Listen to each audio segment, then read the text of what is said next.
welcome to the Secret Discovery Program. Today I will tell you a secret top 5 animals' bizarre shapes actually exist. Number 1. Thorny Dragon. The thorny dragon or thorny devil Moloch horridus is an Australian lizard, also known as the mountain devil, the thorny lizard, or the Moloch. This is the sole species of genus Moloch. The thorny dragon grows up to 20 cm (7.9 in length, and it can live for 15 to 20 years. Most of these lizards are colored in camouflaging shades of desert browns and tans. These colors change from pale colors during warm weather and to darker colors during cold weather. These animals are covered entirely with conical spines that are mostly uncalcified. The thorny devil also features a spiny false head on the back of its neck, and the lizard presents this to potential predators by dipping its real head. The false head is made of soft tissue. The females are larger than the males. The thorny dragon's scales are ridged, enabling the animal to collect water from any part of its body. That water is then conveyed to its mouth.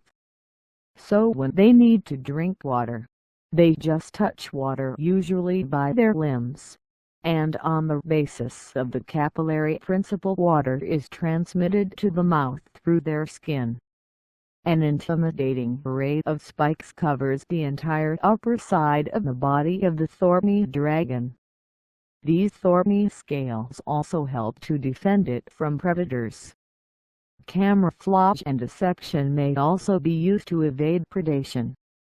This lizard's unusual gait involves freezing and rocking as it moves about slowly in search of food, water, and mates. Taxonomy and naming.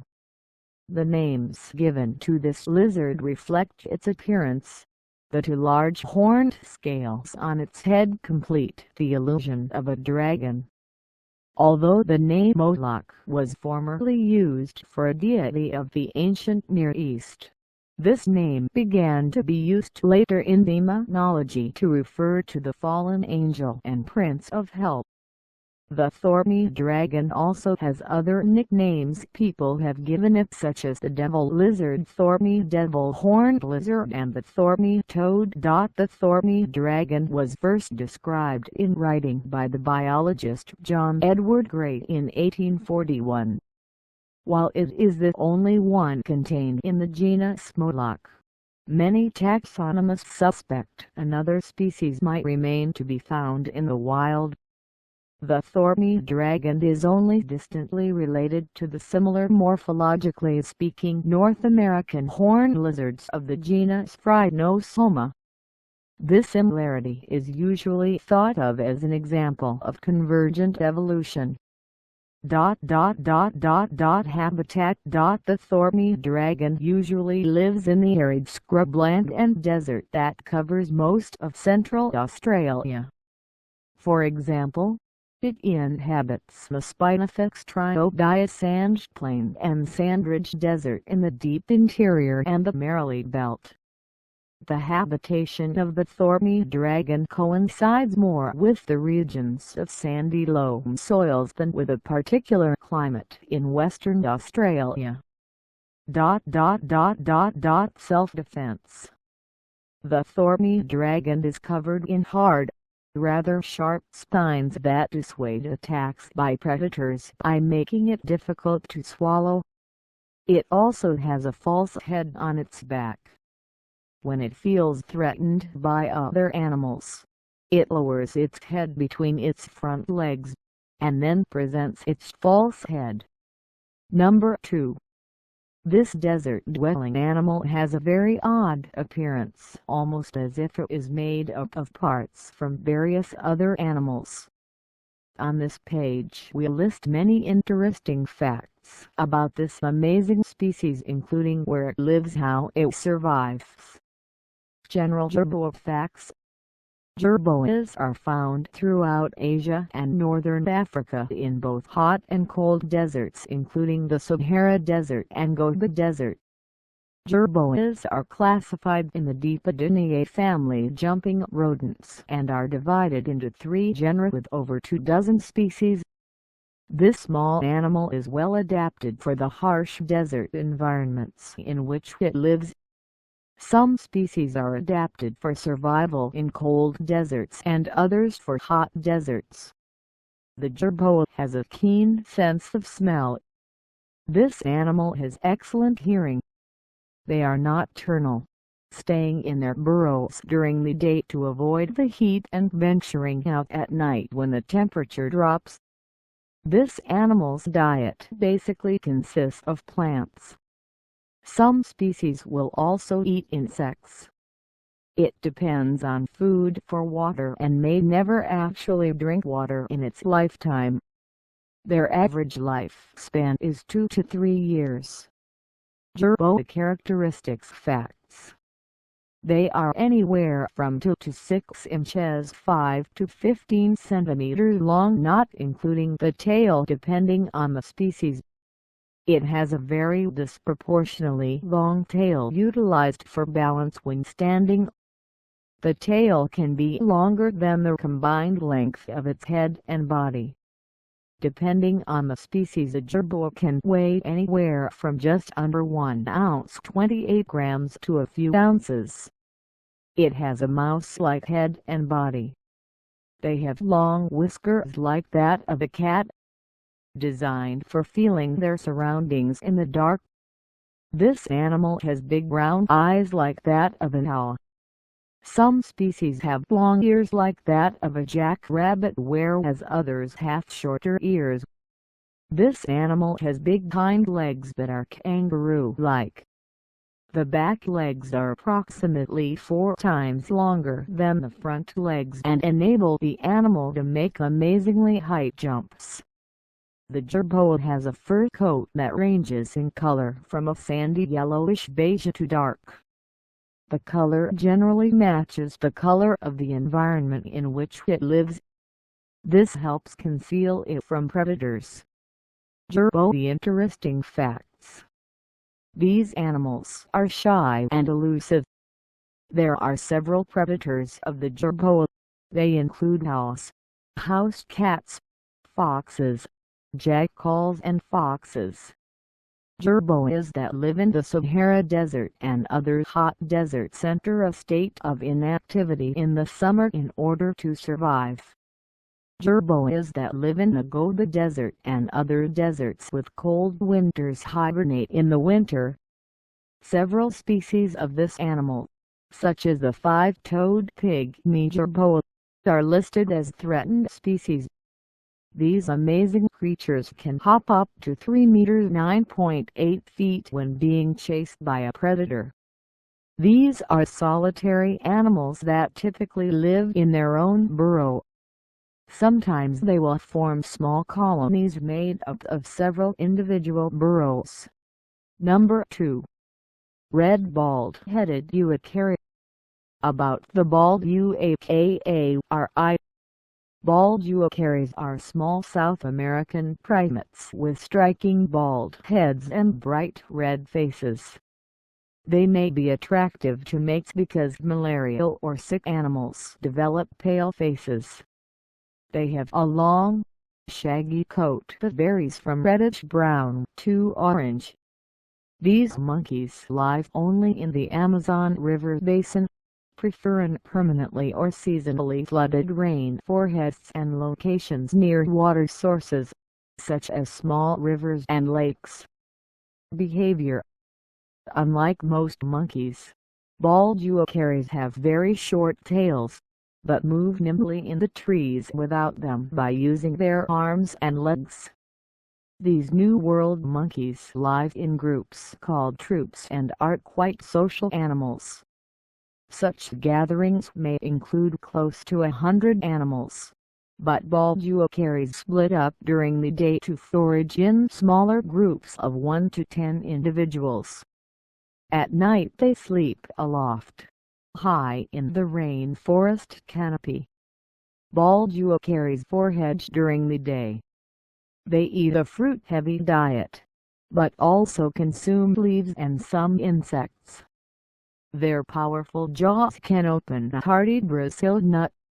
Most food is gathered in the trees, though during dry periods when food is scarce, eukarys will go to the ground in search of fallen seeds or roots. Population threats. Females give birth to just a single infant every 2 years. Reproductive ages are 3 females and 6 males, so populations cannot experience rapid growth.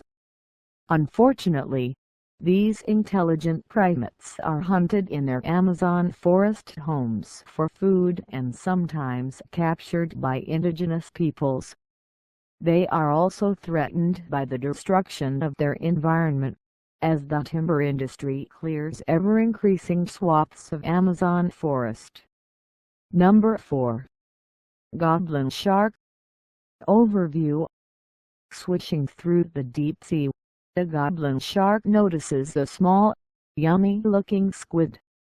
The animal inches toward its prey, but as the fish closes in, the snap starts to dart away. So the shark thrusts its jaw 3 inches out of its mouth. The jaw is connected to 3-inch-long flaps of skin that can unfold from its snout. The predator then grabs the squid in its teeth. After scarfing down the meal, the shark fits its jaw back into its mouth and swims off. Slow-going. Goblin sharks are a species of fish that usually live at the bottom of the ocean along continental shelves or a continent's edges. These pink animals can grow 12 feet long and weigh up to 460 pounds. They have narrow snouts and fang-like teeth. Spotted mostly off the coast of Japan, they're named for their likeness to mythical goblins that appear in Japanese folklore. Scientists don't know much about the behavior of these rarely seen animals, but they believe that goblin sharks are solitary, just like many other shark species. They also think the fish are most active in the morning and evening. These animals are likely sluggish creatures, which can make it hard to chase food. Luckily for the slowpokes, their special extendable jaws give them some extra bite. Big mouth. The goblin shark's top and bottom teeth are attached to ligaments, or bands of skin tissue, tucked into its mouth. When prey is just out of reach, the shark extends the elastic tissue out of the mouth to nab the grub. This allows the animal to chow down on snacks such as teledos fish and squid. It also makes the shark one jaw-dropping fish. Number 5. Ceratophotidae italica in Spain. No one can hear you scream. Mediterranean fish under threat from gruesome alien parasite which eats their tongues then lives in their mouths. A gruesome alien-like parasite which eats the tongues of bream and then replaces them in its victims' mouths is spreading in the Mediterranean. Almost half the fish in some areas are infected with the parasite, which swims in through the gills of young fish, then takes up position on top of the tongue, feeding on blood and growing. Researchers found that the Ceratophotidae italica parasite, named Betty by the scientists, is spreading fastest in heavily fished waters. Though the parasite poses no risk to humans, it stunts the growth of the fish and lowers their life expectancy. The researchers found that Betty thrived in overfished areas. In a protected area near Spain, only 30% of fish were infected. In heavily fished Italian waters, 47% had fallen victim to the parasite. Dr. Stefano Mariani of the University of Salford said, This is further evidence that human overexploitation of fish stocks has adverse and far-reaching effects. Areas with poor regulation have smaller, younger fish and, as we've now demonstrated, higher and more harmful parasite infestations. Betty is quite gruesome and does remind you of the Alien films, but it's a highly adapted and specialized animal which is very successful. Unfortunately, overfishing upsets the balance of parasite and host and interferes with the whole ecosystem. It makes a lot of sense for protected areas to be established so we can safeguard both the quantity and the quality of the fish we eat. Sulphur's Dr. Stefano Mariani and colleagues from University College Dublin and the University of East Anglia inspected stocks of striped sea bream in 2 areas of the Mediterranean, a Spanish area protected from fishing and heavily fished Italian waters. The researchers also found that the parasite had worse effects on fish from heavily fished areas, while the parasite infection significantly stunted growth and condition in the Italian fish. It had no detectable effects on the physiology of the Spanish ones. Thank you for listening to the story. Please like and subscribe.